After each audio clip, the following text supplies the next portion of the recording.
Well, hello and welcome to another edition of Pica TV. I'm your host, Paul Zafrana with Pica Marketing Group. And today's topic is generational marketing. Little bit about myself. My name is Paul Zafrana. I'm one of the owners at Pica Marketing Group. We're a certified women-owned business. We have over 13 international marketing awards, MAS certified professional. I've got extensive background in the online and stores and creative marketing campaigns, as well as incentive and recognition programs. And I also hail from the great state of Michigan. Usually I have someone to introduce me and be my hype man for it, but my hype man is not able to be here today. So reading my own bio on it gives me a whole new perspective on this. I'd love to welcome our special guest today, Paul Kiewiet, MAS Plus, CPC, CIP, and all around good guy. He's the founder and CEO over at Brand Kiewiet, industry speaker, writer, consultant, and coach. He's also the author of Summit, Reaching Your Peak of Your Potential.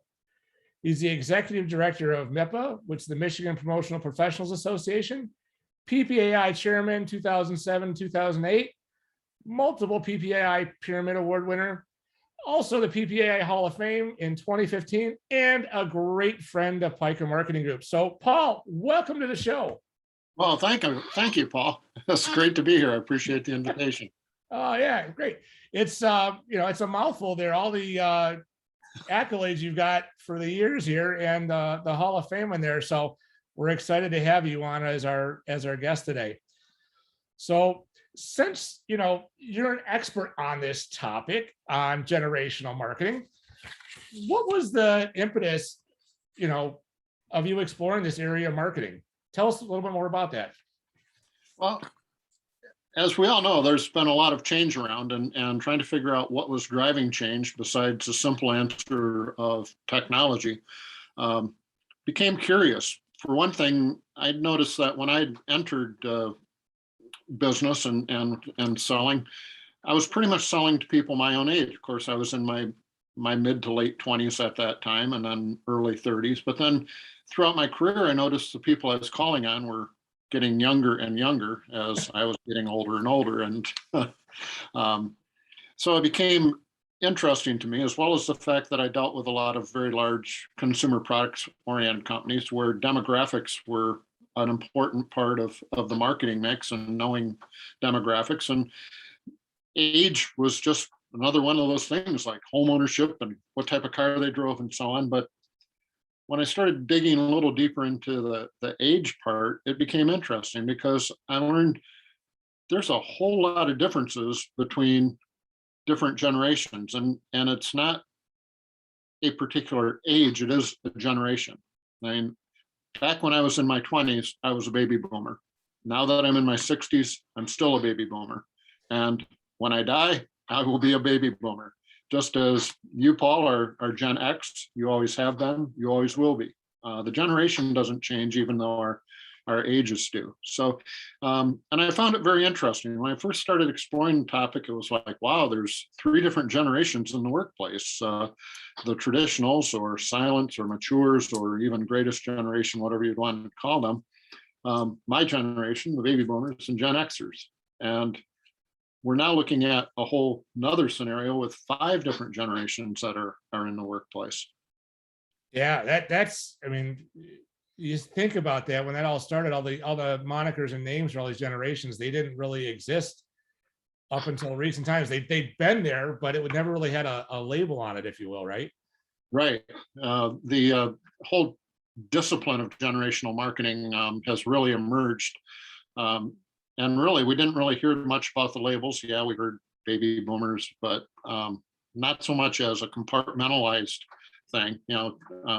Tom Brokaw wrote the book, The Greatest Generation, about the World War II generation, and we got that. But then all of a sudden, they started naming them, so that now we're hearing, what's the next generation going to be named?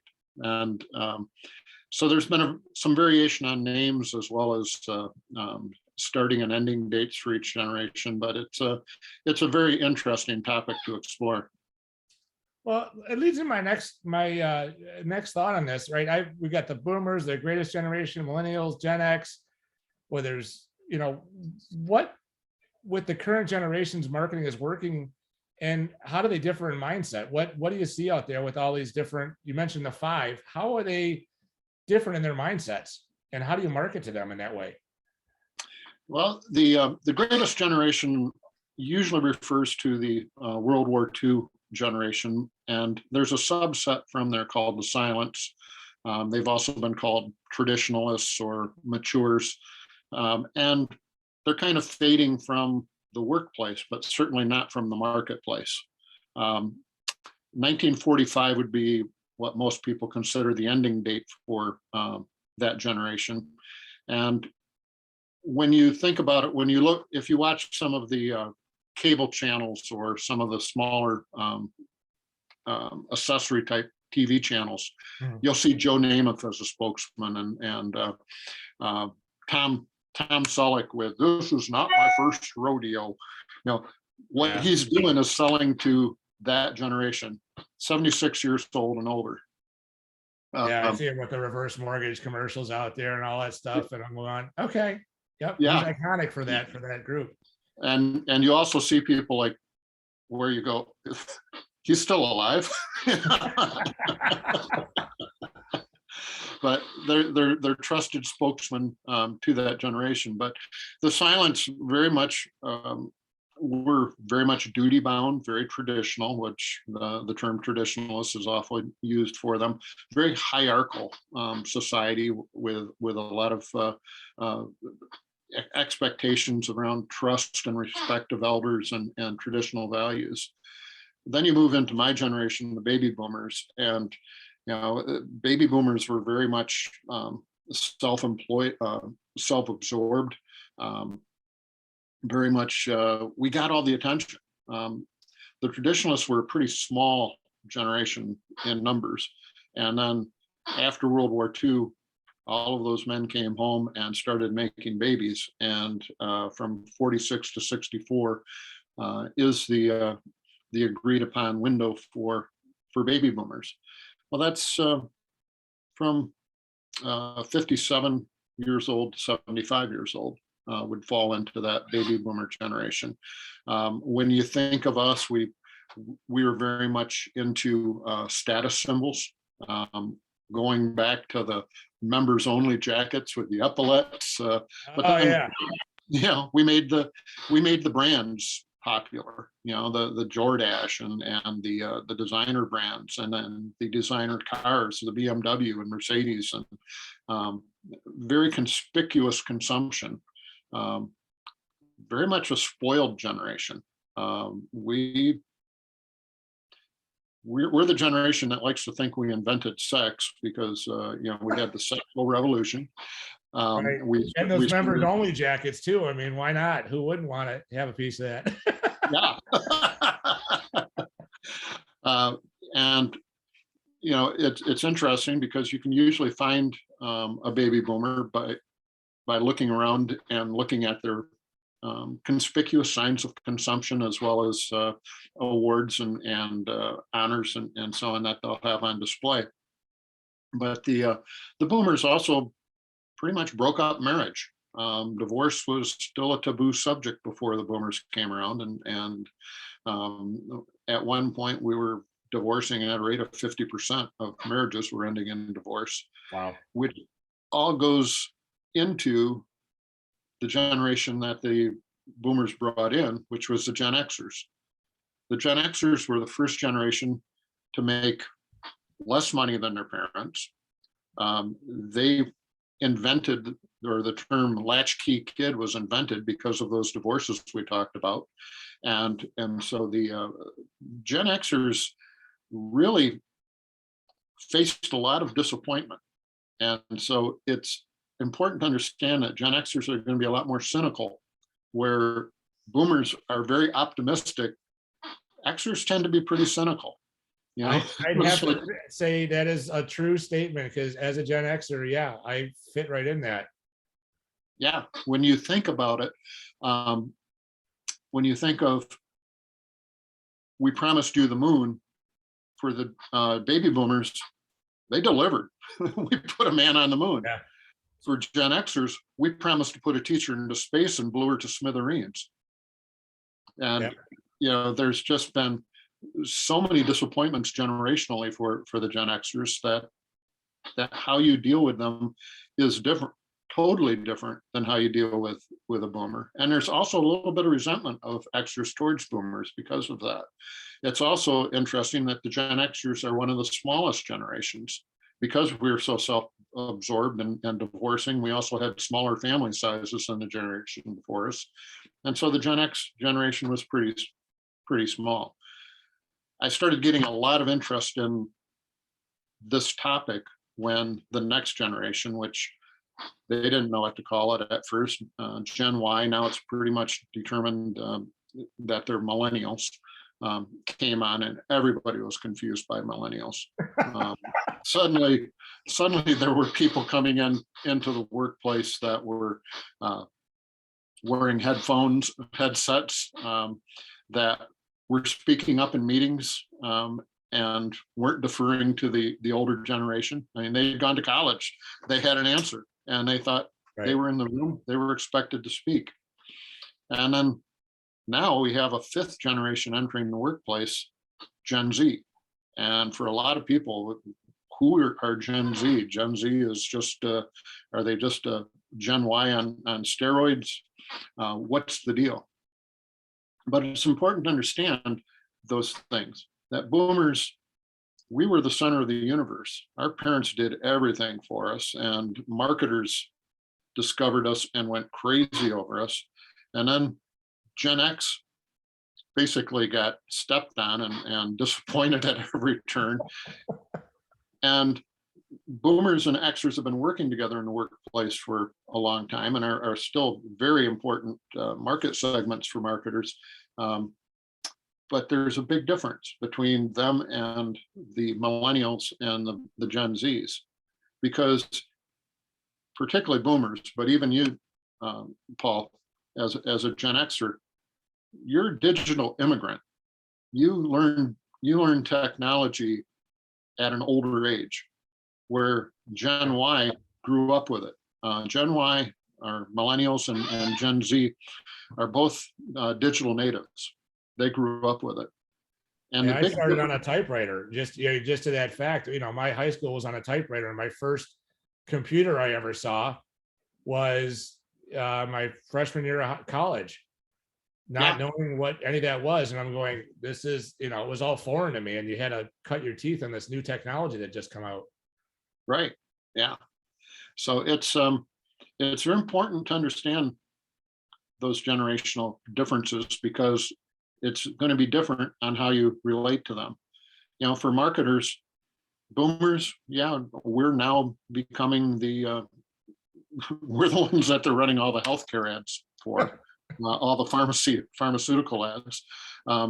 Gen Xers, you're going to be seeing a lot of the home refinancing and college funds for their kids and advertising towards that, where millennials are now the target audience for mortgages and for car buying. And Gen Z is also now getting into car buying and career choices. So how they're marketed to is a function of their age. What they're marketed is a function of their age. How they're marketed to is a function of their generation. Okay. Yeah, so each one has our own little nuance that you want to bring in from a generational standpoint, and marketers have an opportunity to, I don't say categorize folks, but have a better understanding of what some of those pain points are, and utilize the technology that they're familiar with to go after them. Correct? Exactly. So leads me to my next question here. As far as who are the baby boomers and what are they? We've all had those defining moments, right? And having a defining moment in your career and your life, why is it important? What does that help you do? You mentioned like the Tom Selleck with the reverse mortgage, and we have the other folks for each generation. What do those defining moments mean to us? as far as marketers go, and how can we utilize that? I'm referencing like baby boomers, but maybe there's other other ways to look at that. The defining moments really refer to the things that just really, the things that you say, I'll always remember where I was at when that happened, as well as how those events shaped your life. As I mentioned, the matures, and my parents were part of the greatest generation. Every one of them had a story about Pearl Harbor. They could tell me exactly where they were when they first heard the news about Pearl Harbor being bombed. For us baby boomers, one of mine was really in fifth grade when we just came back from recess, and a very somber looking teacher looked over the classroom and said, "The buses are coming to pick us up. President Kennedy has been shot." And Wow. it sends shivers down my spine. Even today, to think about it, for many in Gen X, it was the Challenger disaster. But they also faced the fall of the Berlin Wall. And when you think of defining moments, for Gen Xers, Watergate was a fresh item. And again, it goes back to my early statement about Gen X and disappointment. We'll send a teacher into space, Challenger disaster. You can trust I remember that. Yeah, I remember sitting in my classroom when that all happened, and it was surreal at the time. I was thinking it was 7th or 8th grade when that happened, and we went down to the Kennedy Space Center and picked up, after all this was done, a commemorative coin of it because it made such an impact on me. Right. And again, that goes to, if you say to each of the generations, what do you think of when you think of NASA? You ask that of a boomer, and we're going to say that's one small step for man, one giant step for mankind. Ask an Xer, and it's going to be the Challenger disaster. Yeah. Krista McAuliffe, and that's one that it was it was all over the news. It was everything that you heard about. Right, and there was TVs, TVs in the classroom and in the school, and we witnessed it live. Another thing we promised the Xers, was trust in government, and then Nixon tried to cover up a break-in at Watergate. We tried to convince the Xers that America had the best economic system in the world, and inflation went crazy. There were lines at the gas pumps. The prime lending rate actually went up to over 16% during their formative years. You can trust your president, and then the president and his cronies were trading arms for hostages with Nicaragua, arms for hostages with the Iran Contra affair.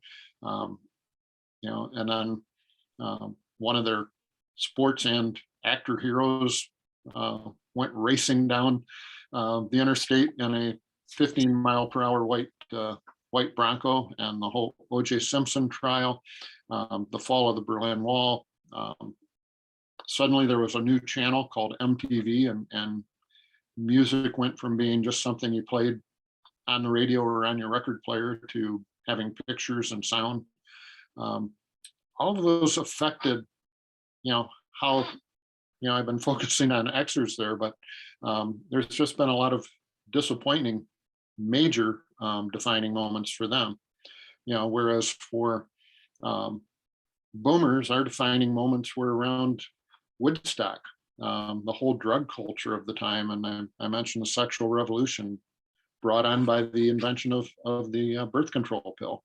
But I mentioned the assassination of JFK. I remember very clearly that year, where first JFK, and then Martin Luther King, and then Robert Kennedy, all in quick succession, 3 major leaders just slain. And then we had riots at the local level.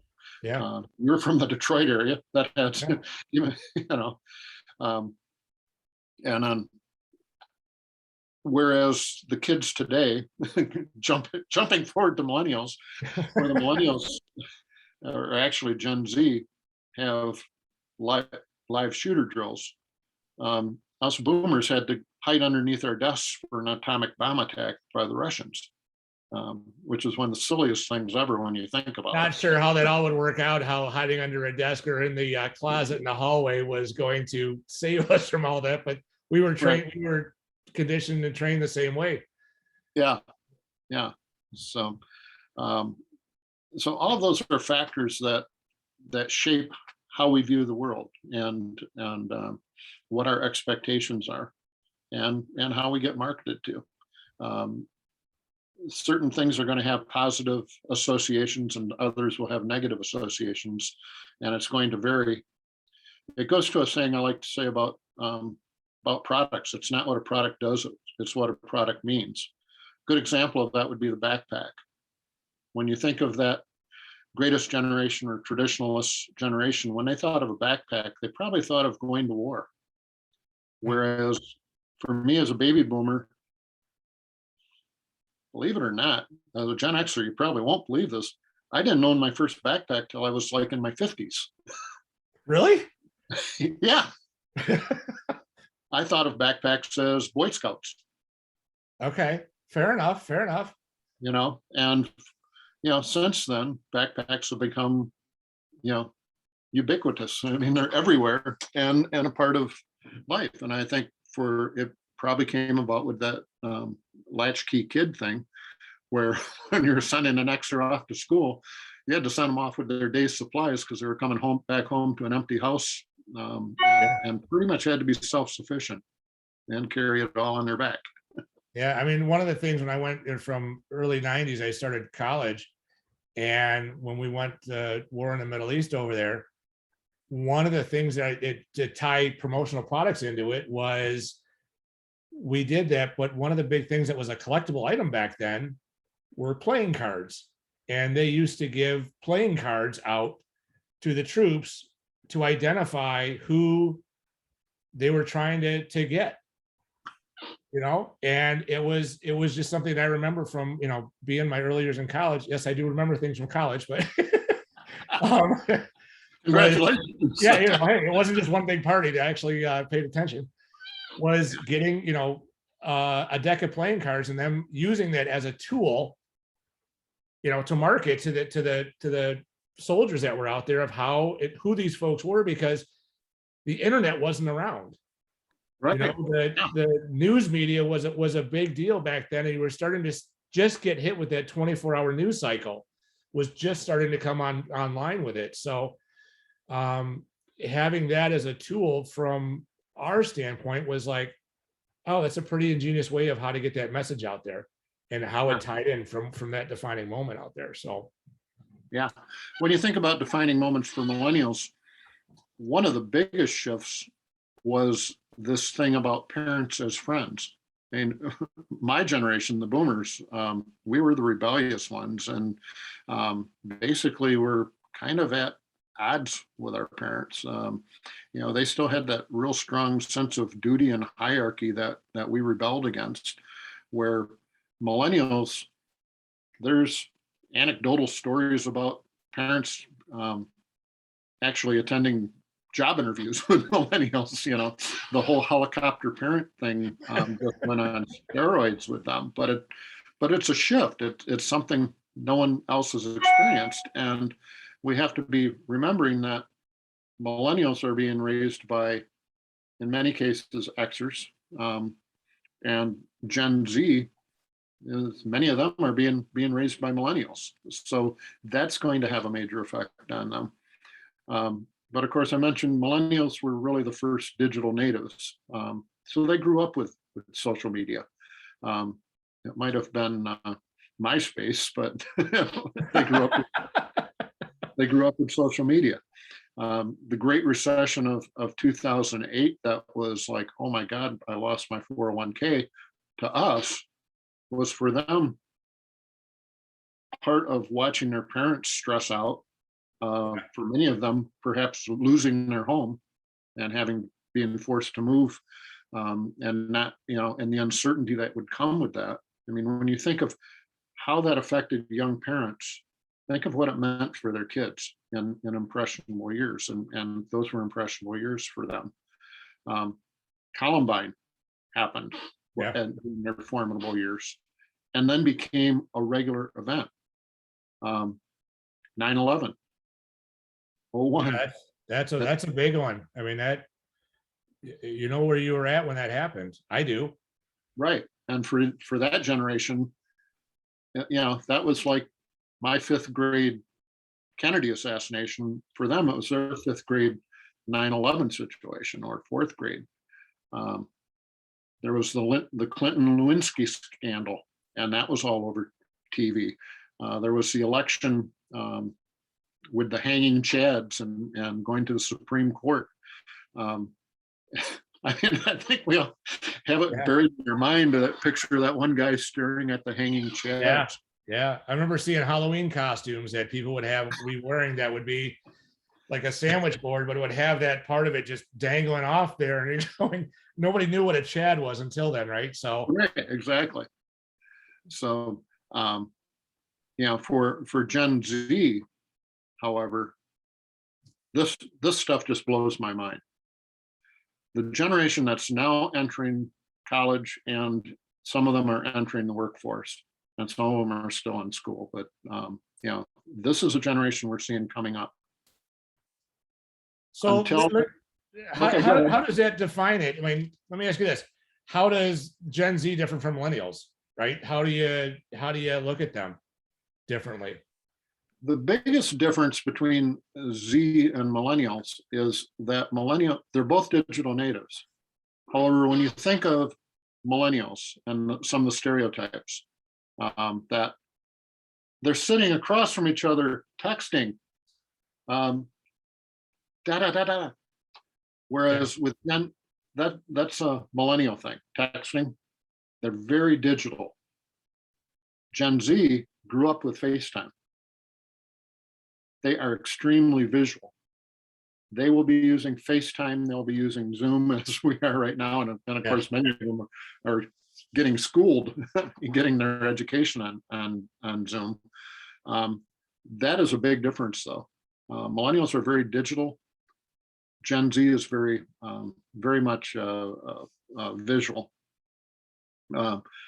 Gen Z, until a month ago, our nation has always been at war. Always. Yeah. There's never been a moment in their lives that our nation has not been at war. Active shooter drills have always been a part of school. From the very first day they went to school, active shooter drills have been happening. They've always shopped online. They don't know anything different. They've always been able to look up everything. And so self-education, they're much more self-educated than millennials. Yeah. Long gone are the days of, oh, I heard this over here, and you say it until now somebody can fact check you right on their phone. My kids do it, and they go, Dad, yeah, no, that's not true. Or, did you see this as well? And I'm going, who gave you that phone? Who gave you that technology to go do that? Yeah. And research it, right? Yeah. Gen Z, for Gen Z, an African-American president is not a big deal. Right. And part of their life. Marriage equality and same-sex marriages, always been a part of it. In many states, including Michigan, legal marijuana has always been. And that's the big difference that we got to remember, is things that are new to us. If it's always been that way, it's always been that way. And for millennial, for Gen Z in particular, that's huge. For Gen Z, technology is just innate. In other words, it's been said that Apple actually tests some of their equipment on 2 and 3-year-olds when they're developing their screens. Wow. And it's not that unusual to see somebody pushing a stroller and seeing the toddler in the stroller with a screen in their hands. So it's just innate with them. They can work on 5 screens at a time, versus a millennial who might work on 2 at a time. I don't And know how they do that. I've got 3 up right now and my head spins trying to look around, trying to process all that. It's a lot to take in. yeah, and probably one of the biggest differences between Z and millennials is that Gen Z is really a generation that are activists. We saw it with the Parkwood school shooting. Those kids just didn't sit back and take it. They went on a march. They've been in the paper. They made the cover of Time magazine. Whereas millennials, the term the pundits have come up with them are slacktivists. They like to talk about issues, but they don't do anything about it. But Gen Z is very much an activist generation, and they're non-political. They go for the cause, but they're not like aligned with any particular. You can't put a label on them. You can't say they're ultra conservative. You can't say they're ultra liberal. They have their causes and their values that they pursue, and they act on them. So let me ask you this. If we were to think about how all this ties in on the promotional products world of it, we always, you're the boomer generation, the Gen Xers, we grew up with going to the grocery store and giving your name and address away to get a 2-liter pop or a Farberware gift set for your cooking stuff. You were very willing to give away your information, and your mailbox would be filled with direct mail pieces, right? Right. And that was just how it was. And you grew up doing all that stuff. Whereas, how do you see it with some of the other groups, with the millennials and Gen Zs? How do we as marketers go after them to, they're buyers of this stuff now as well as the recipients. And we're trying to get those groups now to interact with our medium, and because they're hit up with all the digital world, they're so digital savvy and focused where they're doing the 5 screens and multitasking and all that stuff. How do we tie that in to show them stuff they haven't seen before, but also to market to them? What are some things that you see out there? I think the most important thing is to remember the word experience. It's all about creating an experience for them. And that's where, in terms of promotional products, promotional products can really be the exclamation point, or I like to put it as you're writing a story and these are your story props. But use promotional products as ways to reinforce the various things you're trying to communicate. And also be much more conscious of how you decorate it, make it cool. A recipient's going to feel good about receiving something they like and they want to use. If you throw a huge logo and just make it a brash commercial, they're not going to use it, and worse, they're probably going to view it as being wasteful and not environmentally friendly. So I would be very cautious to make sure that the choices one makes in marketing are environmentally responsible, that they are products that are going to be used, appreciated, and that you're aware of the impact of that product on the environment. Because that's an important point to them. It certainly needs to avoid any type of derogatory stereotyping. This is a very diverse generation who values diversity and equity and inclusion, and wants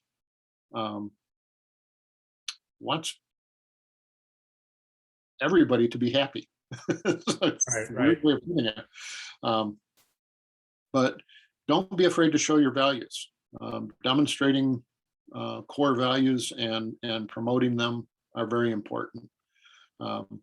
My son-in-law is a technologist for a major computer company, designs networking in the cloud and other things I don't quite understand.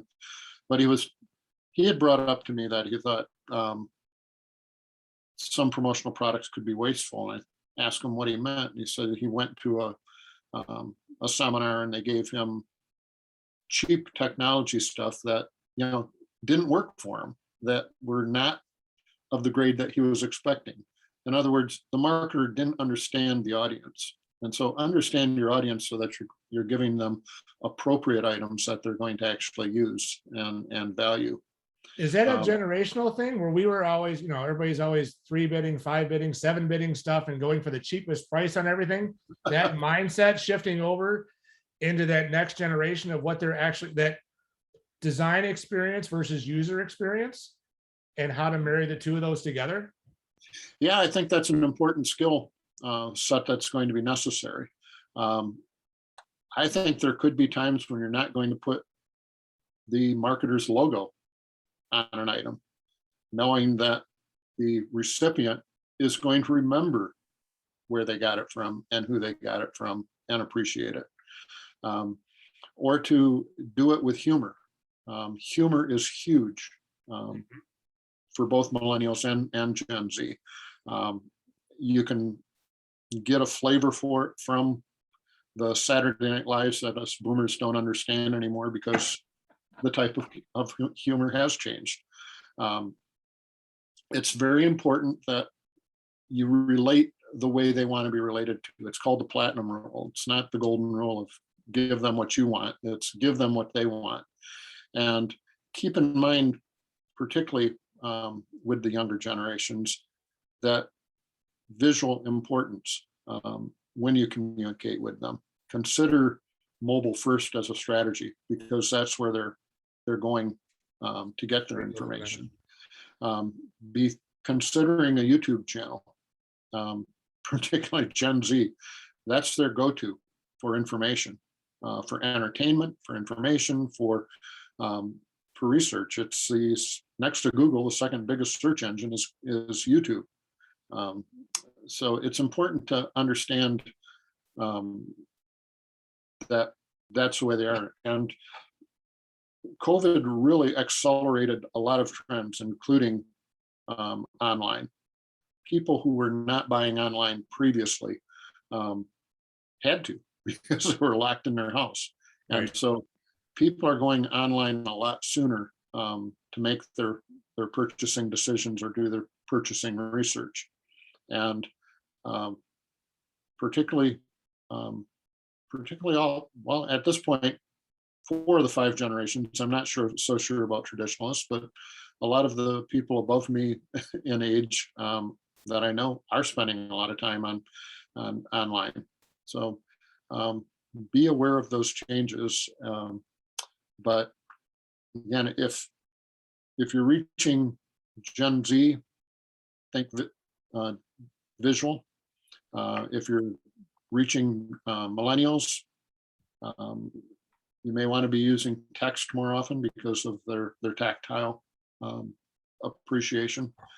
With Gen Xers, make sure you're giving them all the information. Understand they're probably one of the quotes I love about Gen Xers is they don't research their purchases, they stalk their purchases. In other words, That is a fair assessment. Yes, without a doubt. I am intimately involved in my decisions. Like I know it inside out. yep. So like with that being in mind, you mentioned you made a term up earlier about millennials and it lack, not slack or lack Slacktivist. slacktivists. And what I wanted to go down that road with you a little bit. Whereas like Gen Xers and boomers, when they're donating to a cause, right? We're used to having a cause go out there and we spend X amount of money. We're like, okay, just take X amount out of my paycheck. If that's the way you do it, we take X amount of our paycheck, put it towards the greater cause of the company, and then they'll invest it for us in that way. Whereas we're seeing a trend, or at least I am, maybe you can reinforce this, with the millennials going, they don't want to do that. They want to have that surrounding of the brand. And I'm going to use an example of Wins for Warriors, right? And there's other ones out there like Mirror, and I'm probably missing a few others, but where your brand is associated with another brand, and a portion of those proceeds go to help fund that cause versus Right. having to make a direct contribution to that cause. Where it's, I don't want to say cause by association, in doing something like that, where they're voting with those, or with those dollars in that respect, versus a direct impact out of their pocketbook, from a donation side. So do you see that happening out there? Oh, it's a huge trend.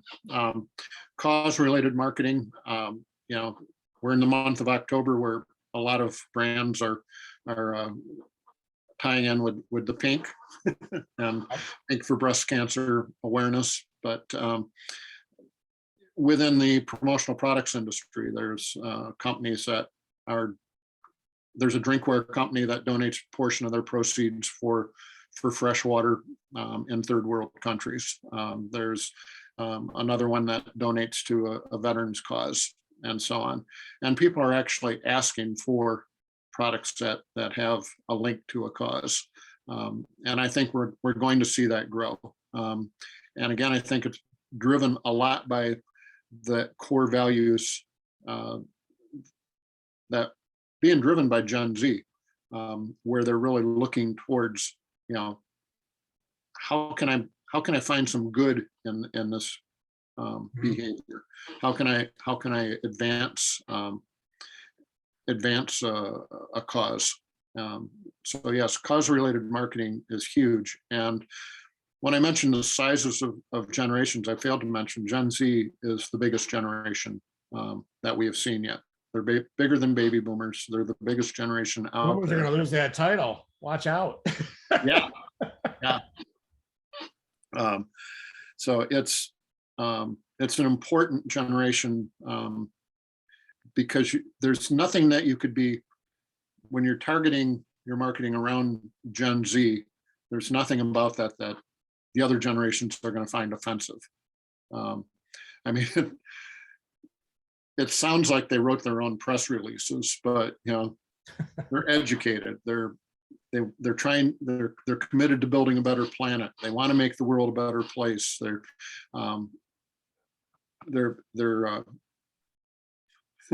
This is the first generation where we don't have to advertise don't start smoking. Yeah.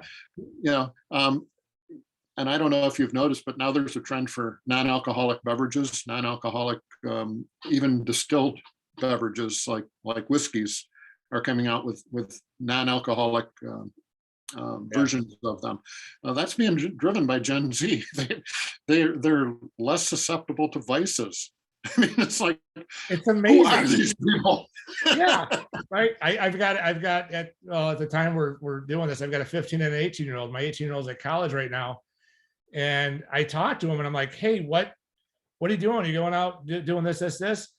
Yeah, he's not into partying. He's not into doing all that. I'm going, wait a minute, what are you talking about? And it's foreign to me because that was all part of it, but it's not part of what he sees out there, because he's seen, he doesn't smoke. He doesn't necessarily, he has a cigar every now and then if he, just to celebrate type thing. But if they see me having one, they're like, wagging their finger at me, like, what are you doing, Dad? But it's not part of their vernacular. It's not a vice, if you will. I'm sure they're going to have their own vices on it, but that's a whole separate conversation. Yeah. But it's I see a definite difference from the boomers to my generation to my own kids looking at this going, wait a minute, what, this is so much different than I ever pictured it for you guys, but it's not my vision for them, it's their vision for them on what they've been surrounded with. So it's a whole different way of looking at it or interpreting what they're doing. So yeah. Yeah. They they're financially prudent. They're very entrepreneurial, but they really don't have a lot of brand loyalty. And I'm not sure what drives that, other than the fact that they have so many options out there.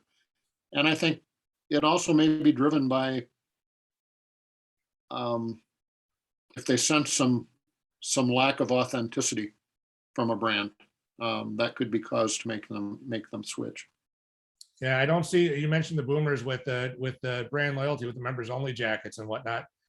My own kids that are they're like, we just want jeans. We don't care what kind they are.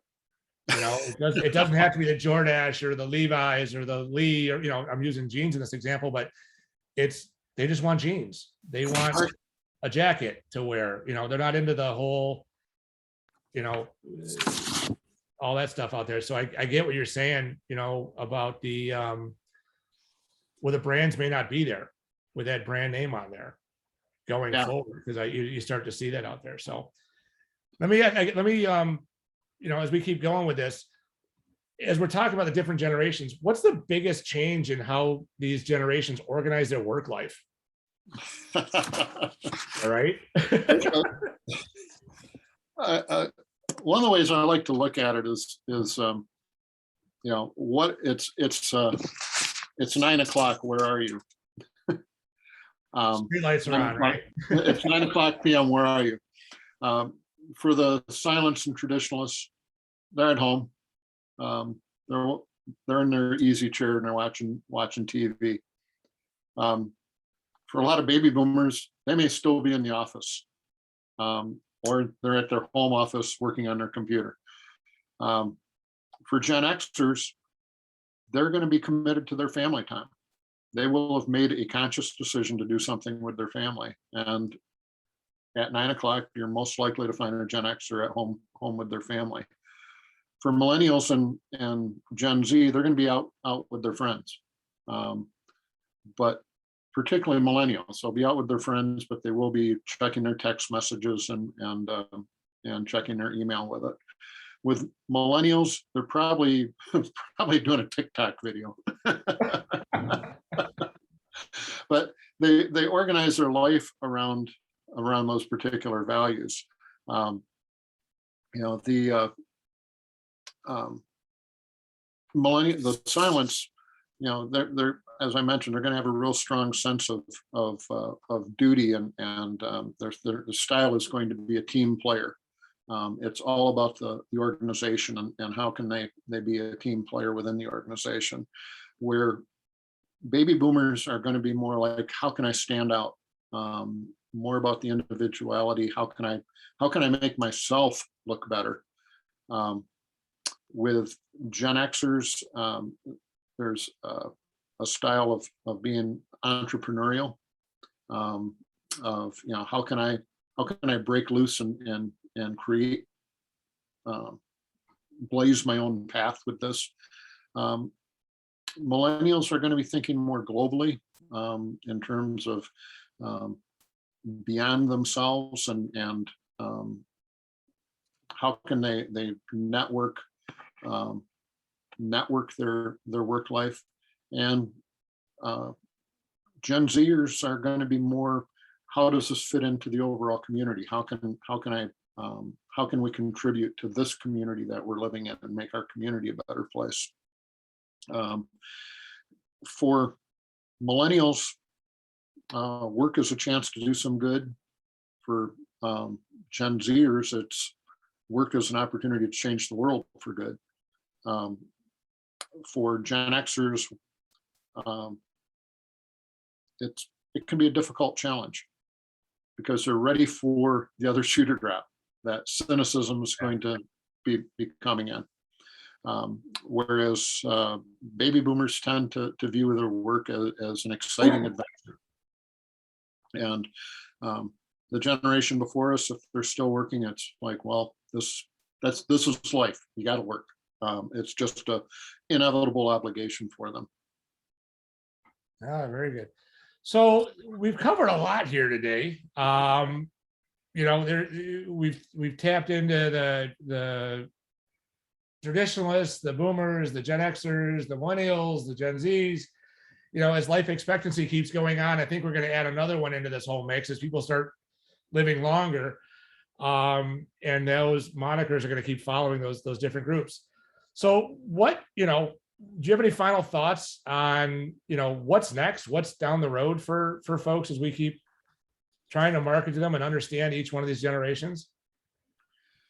Well, It's interesting because as soon as one generation gets named, the question out there among generation marketers and academics are, what is the next generation? And the label I've seen thrown out has been Generation C, C being for COVID. Because certainly the generation coming up behind Z is the generation that's been most affected by 2 years of shutdown and all of the effects that the COVID-19 global pandemic has had on that generation.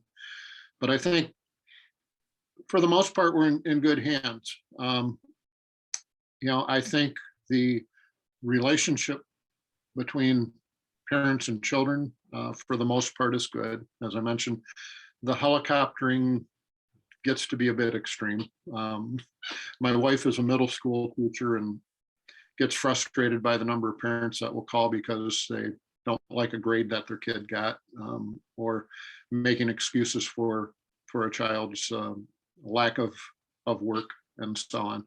But I think we need to understand generations and the generations that we're marketing to and be sensitive to that, and including what our companies and organizations stand for and what we want to be known for. Because I think cross-generationally, it's still a matter of how do you want to make people feel? And we can do good in that area if we direct our marketing towards making them feel that our organization understands them and wants to see them grow and succeed. Oh, that's awesome. There's a lot to learn out there and a lot of communication that has to happen between everybody, because everybody has a different perception on what happens out there, how they want it to be perceived, how you need to communicate with them, because we're in the business of communication, whatever medium it is, whether it's electronic communication, personalized message, a direct mail piece, promotional item that invokes that, but trying to tie all those into it and still keep it fresh and give folks a great experience is a challenge coming up for my group right now that's out there, and then the millennials and Gen Zs, because they're the next ones out there to take this torch that we're going to pass on down to them. So with that being said, I don't have any questions right now, but I wanted to take a minute and thank you for coming on today. A very big thank you for coming on today, Paul. I know you got a lot going on with running with MIPA as the executive director, with brand Kiewiet, and everything else that you do, because you've got helium hand and just yeah, I'll do it and make that all happen out there. So I appreciate you taking time to talk with us and share your knowledge with our audience out there. So I appreciate you coming on today. Well, thank you, Paul. I appreciate the opportunity. Anytime. So with that being said, everyone, if you'd like to know more about what we can do here at Pica Marketing Group, as you can see on the contact screen up there, you can reach out to us at picamarketinggroup.com or call the office. Numbers on there at 313-561-0378. You can reach out to myself or any of our other sales staff here. We are well trained. We take a lot of pride, as you see on my MAS and MASI, and Paul that was on here is MAS Plus. We take our education seriously and want to learn all the trends, all the ins and outs of the industry, and help us make great professional choices for you and guide you down the path, so you don't have to, have a bad experience on it. So listen to us. We've got a lot of knowledge out there. So with that being said, thanks everybody for coming on, and y'all have a great day. Thank you.